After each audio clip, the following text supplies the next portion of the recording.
আসসালামু আলাইকুম, কেমন আছেন আপনারা সবাই? আর এই দেখুন সাত সকালে আমি ঘুম থেকে উঠে গেছি। আজকে বন্ধের দিন, তো ভাবলাম আজকে বন্ধের দিনে আমি যাই যে কাজ করি আপনাদের সাথে সেগুলোই শেয়ার করা যাক। আর এই যে আমি দেখুন আমাদের বাড়ির সামনে আপনাদের ভাইয়া একটা সজনের ডাল লাগাইছিল, মাশাল্লাহ সেই সজনের ডালে অনেকগুলা পাতা গজাইছে। আর মানে আমার মনে হচ্ছে যে এবার বেঁচে যেতে পারে। আর এই যে দেখুন আমি এখন সকালের কাজ করার আগে ভাবলাম যে একটু লাল চা এবং বিস্কুট খাই, তো সেভাবে আমি লাল চা বিস্কুট খেয়ে এই যে কাজে লেগে গেছি। দেখুন আসলে এখানে হচ্ছে কি আমি আমার কাপড় চোপড়গুলো একটু ধোবো, আমার বাচ্চার প্লাস ওর বাচ্চার বাবার সবার কাপড় চোপড়ই ধোবো। তাইতে আমি হচ্ছে এখানে কাপড় চোপড়গুলোরে প্রথমে আগে ভালো করে পানি দিয়ে আমি ওয়াশ করি, কেন জানি না আমার এই অভ্যাসটা। অনেকে আছে দেখি আমি ডাইরেক্ট ময়লা কাপড় চোপড় ভিজায় দেয়, হুইল পাউডারের ভিতর ডাইরেক্ট ময়লা কাপড় চোপড় দেয়, কিন্তু আমি এটা করি না। আমার কাছে এটা করলে কেমন জানি লাগে, জানি না। আমার কাছে মনে হয় কি আমি আগে কাপড়টাকে বার করি, 2-3 বার করে পানি দিয়ে ধুয়ে তারপরে আমি ওর ভেতরে হুইল পাউডার দিয়ে সুন্দর করে আমি এটাকে ভিজায় রাখি। তারপর দেন আমি 1-2 ঘন্টা পরে এগুলারে পরিষ্কার করি। তা যাই হোক, এখানে আমি কাপড় চোপড় ভিজাবো। আমি অলরেডি 2 বালতি কাপড় চোপড় ভিজানোর জন্য আনছি। এখানে 1 বালতিতে আমার কাপড় চোপড়গুলো আমার বোরকাগুলো আবায়াগুলো আমি আসলে ভিজাচ্ছি। আর ওই পাশে ছেলে মেয়ে তার বাবার জন্য আসলে যে কাপড় চোপড় ধোবো তার ভেতরে একটু গরম পানিও দিব, যার জন্য আমি গরম পানি করে রাখছি। আমি অলরেডি রাইস কুকারে গরম পানি বসায়ও দিয়ে আসছি। আর আপনারা যারা আমার চ্যানেলে নতুন তারা সবাই আমার চ্যানেলটাকে লাইক সাবস্ক্রাইব করে আমার পাশে থাকবেন। আর আমাকে অনেক বেশি দোয়া ভালোবাসা সাপোর্ট করে আমার পাশে থাকবেন। আপনাদের সাপোর্ট আমার লাইফে অনেক বেশি দরকার। আর এখানে আমি কাপড় চোপড় সব ভিজায় রাখার জন্য এখানে হুইল পাউডার দিয়ে গেছি, ওইদিকে আমার গরম পানি এখনও হয়নি। তাই ভাবলাম যে বেসিনটাও একটু পরিষ্কার করা যায়, আমার বেসিনটা অনেক নোংরা হয়েছে। আসলে আমাদের বেসিনটা যখন লাগাইছে তখন একটু সেটিংসে একটু প্রবলেম হয়েছে, একটু বাঁকা করে দেওয়া উচিত ছিল, কিন্তু সেইভাবে দেয় নাই, যার জন্য হচ্ছে কি আমাদের এখানে পানি জমে। ওই যে দেখতেছেন যে দাগটা, এটা আসলে আমি পরিষ্কার 1-2 দিন পরপরই আমার পরিষ্কার করতে হয়। তারপরে ওইখানে পানি জমে ওই পানিটা আস্তে আস্তে গড়ায় ওখানে পানির দাগটা পড়ে। আসলে এটা ঠিক করাও হয় নাই যে না ওটাকে একটু খুলে উপরের দিকে বসানো হবে বা কিছু এরকমই। যাই হোক, আর এখানে ওই যে আমাদের টাইস, উপরের টাইস কয়েকটা জানি কি কারণে খুলে গেছিলো, যার জন্য পরবর্তীতে আবার টাইসটা লাগানো হয়েছিল। তাই তো ওই যে হোয়াইট সিমেন্ট না কি সিমেন্টের কি জানি ওই দাগগুলো আসলে ওঠে না, কি আর করার। যাই হোক, এভাবেই আমি আমার যখন ছুটির দিন পাই, আমি ছুটির দিন না, আমি বেসিনটা এটা তো যেহেতু সামনে পড়ে থাকে, এটা আমি যখনই সময় পাই তখনই করি। আর এদিকে আমি দেখলাম এসে আমার পানিটা উতলাই গেছে, তো আমি পানিটা গরম পানিগুলো আমি এই যে কাপড় চোপড়ের ভেতরে ডাইরেক্ট দিয়ে দিচ্ছি। আর এখানে আমি পানি অলরেডি দিয়েই রাখছিলাম।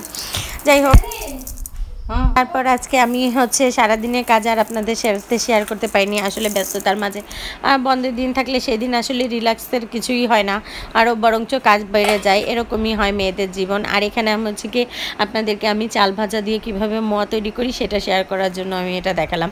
তো যাই হোক, আমি এখানে চালগুলো সুন্দরভাবে ওয়াশ করে নিয়েছি। ওয়াশ করে নিয়ে আমি দেন লবণ মাখিয়ে আমি এই চালটাকে 1 ঘন্টার জন্য রেস্টে রাখছিলাম।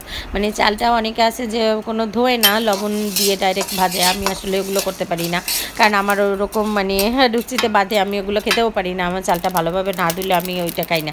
তো আমি করি কি, চালটা সুন্দরভাবে ধুয়ে নেই, ধুয়ে নেওয়ার পরে পানি জিরায়ে তার ভিতরে লবণ দিয়ে দিই। লবণ দিয়ে আমি মাখায় রাখি 1 ঘন্টা। আপনি মাখায় রেখে দেখবেন ওই চালের যে পানিটা থাকে একটু আধটু যে পানিটা, সেটা আসলে শুকায় যায়। আর তারপরেই আমি এটাকে চুলায় দিয়ে ভাজি, আর তখন দেখবেন চালটাও অনেক সুন্দর ফোটে। আর এখানে আমি আসলে ওই যে আছে না যে শলার যে ঝাড়ুগুলা বা শলার কাঠি যা বলে, যাই হোক আমারও একটা আছে কামান, আমার দাদি বানাই দিয়েছিল। আমার দাদি কি পাশের একটা দাদি বানিয়ে দিয়েছিল। তো আসলে আমি ওইটা দিয়ে পারি না, ওই কামান বন্দুক দিয়ে আসলে আমি ঠিক পারি না। তাই তো আমি এই যে খুন্তি দিয়েই আমি সুন্দরভাবে চালটা ভাজি। আর আমার কাছে চাল ভাজা এমনিও পছন্দ, চাল ভাজা, চিরা ভাজা, যে কোনো রকম ভাজাভুজি আমার কাছে অনেক মজা লাগে। আর আমি এগুলো আল্লাহ দিলে রান্না শেখার আগেই এগুলো শিখছি, যা বলতে গেলে। পিঠাটাও আমার অনেক পছন্দ। তো আমার যে পিঠা পছন্দ আমি সেই পিঠাগুলো আমি মনে করেন কি আমি ভাত মাছ রান্না শেখার আগে আমি এগুলো শিখছি। যাই হোক, আমার মতো এরকমই অনেকে আছে যে যাদের ফেভারিট জিনিসগুলাই আগে শেখে, তারা প্লিজ কমেন্টসে জানাবেন যে আসলে নিত্য প্রয়োজনীয় জিনিসটা আমরা আমাদের পছন্দের জিনিসগুলাই আগে। আর এখানে আমি এটাকে এখানে নারকেল আর গুড় দিব, নারকেল গুড় দিয়ে আমি এটা একটু সুন্দরভাবে মোয়ার আকৃতি দেবো। তো যেহেতু আমি চাল ভাজায় লবণ দিয়েছি, এই জন্য আমি এখানে নতুন করে লবণ অ্যাড করলাম না।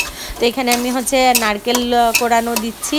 আর হচ্ছে দিয়েছি অরিজিনাল খেজুরের গুড় যেটা, এটা আমাদের ঘরে বানানো খেজুরের গুড়। আমার আম্মু হচ্ছে রাইস কুকারে জাল দিয়ে দিয়ে সুন্দর করে বানায় আমাকে দিছিল। আর এটা আমি আসলে আমরা রুটির সাথে খাওয়ার জন্যই এটার এই জন্য হচ্ছে এটা একটু পাতলা। আমরাই বলছিলাম যে পাতলা, যেটা ননি বলে না লালি বলে, যাই হোক সেরকম গুড়টা। তো আমি এটাকে একটু মানে জাল করে নিব। আর এখানে আমি কোনো পানি টানি দিই নাই, এই গুড়টাই এমনিই পানি, মানে একটু পাতলা, যেহেতু রুটি খাওয়ার জন্য গুড়, সেই গুড়টা। তো যাই হোক একটু ঘন করে নিব, নিয়ে তারপরে আমি ওর ভেতরে হচ্ছে চাল ভাজাটা দেবো। আর এইটা অনেক মজা লাগে, আর আমিও বানাইছি, অনেক সুন্দর হয়েছে। আর আমি এভাবে মোয়ার আকৃতি এই প্রথম দিছি, মানে এমনি হয় কি আমি এভাবে দিয়ে এভাবেই মানে চামচ দিয়ে দিয়ে খাই, মোয়ার আকৃতি ওইভাবে দেই না। আর হচ্ছে মোয়ার আকৃতি আমি খাইছি, কিন্তু আমি নিজে করে খাইনি। তো আমি এইভাবে, এই যে দেখেন এখন যেই একটা পর্যায়ে আছে না, এইভাবে চালের সাথে এই নারকেল গুড়টা সুন্দরভাবে মিক্সড করে আমি করি কি চামচ দিয়ে এইভাবেই আমি খেয়ে, মানে আগে পিছনে যখন বানাইছি এইভাবেই খাইছি। তো এবার ভাবছি কি যে মোয়ার শেপই দিই, দেখি কেমন হয়। তো যাই হোক আমি মোয়ার শেপ দিয়েছি, কিন্তু আমার মোয়ার শেপগুলো আসলে অনেক বেশি ভালো হয় নাই। ফার্স্ট টাইম তো, নেক্সটে অবশ্যই ভালো হয়ে যাবে। তো যাই হোক, আপনারা যারা এই পর্যন্ত আমার ভিডিওটা দেখতেছেন, প্লিজ আমার চ্যানেলটাকে একটা লাইক, আমার ভিডিওটাকে একটা লাইক দিয়ে যাবেন। এবং আমার চ্যানেলে যারা নতুন, প্লিজ সবাই আমাকে লাইক সাবস্ক্রাইব করে আমার পাশে থাকবেন। আর এই দেখুন ফাইনালি আমি মোয়ার আকৃতি দিয়ে ফেলেছি।